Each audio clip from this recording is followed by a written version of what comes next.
నా పేరు Devender. He is my colleague Kumar. మేము రామగుండం రీజియన్ నుంచి వచ్చాము. సుమారు 40 సంవత్సరాలుగా నేను ఉద్యోగంలో కొనసాగుతున్నాను. ఎన్నో క్యాంపులు చూశాను. నిజంగా ఇది ఒక విశిష్టమైనటువంటి క్యాంపుగా నాకు అనుభూతి కలిగించింది.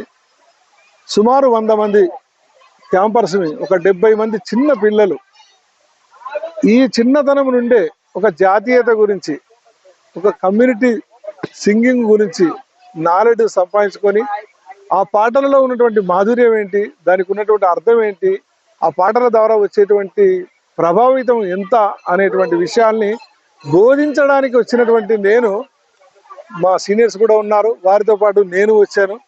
కానీ ఆ అనుభూతే వేరనిపించింది సార్. ఎందుకంటే ఆ పిల్లలలో వచ్చినటువంటి ఆ చైతన్యాన్ని చూస్తే చాలా వండర్ఫుల్ అనిపించిందండి. ఎందుకంటే మనం పిల్లలకు నేర్పుతూ ఉంటాము. నేను ఎన్నో క్యాంపులు చేశాము, నేర్పించాము. కానీ వాటన్నింటికంటే ఇది ఒక ప్రభావితమైనటువంటి క్యాంపుగా అనిపించింది. ఎందుకంటే నిజంగా కూడా జీవితంలో సమూహాలనే కానివ్వండి, దేశ ప్రజలనే కానివ్వండి, వ్యక్తులనే కానివ్వండి, ఉత్తేజపరిచేటువంటి వ్యవహారంలో పాట అనేటువంటిది ముందుంటుందండి. నేను గ్రహించాను నిజంగా కూడా. ఎందుకంటే మనం ఒక మాట చెప్పుకోవాలంటే, భూమి మీదకి వచ్చిన పసి పాప కూడా జోలపాట పాడగానే వెంటనే తన అల్లరి ఆపేస్తుంది. ఆ మాధుర్యాన్ని విన్నట్టుగా అనిపిస్తూ ఉంటుంది. అవునా కాదా చెప్పండి? అలాంటి పాటల మాధుర్యాన్ని మనము ఈ రోజు దేశ స్వాతంత్రాన్ని సంపాదించుకున్న నాడు మనల్ని చైతన్యపరచడానికి కూడా ఆ రోజు పాటలే బ్రహ్మాండమైనటువంటి ఊపిరిగా పనిచేశాయి. నిన్నటికి మనం తెలంగాణ సాధించుకునే రోజులలో కూడా ప్రజల్ని చైతన్యవంతం చేయడానికి పాట ఎంతగానో ఉపయోగపడింది.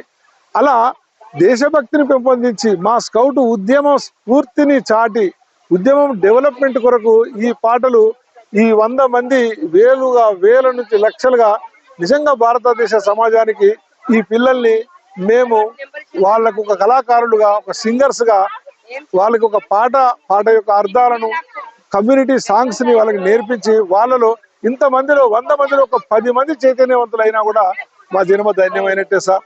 కానీ నిజానికి ఈ క్రెడిట్ అంతా ఏ ఒక్కరు బాగుపడ్డా, ఏ 10 మంది బాగుపడ్డా కూడా ఈ క్రెడిట్ అంతా నిజానికి నేర్పించిన మాది కాదు, నేర్చుకున్న పిల్లలది కాదు. వ్యవహారం మాదే అయినప్పటికీ ఈ credit goes to Singareni company అండి.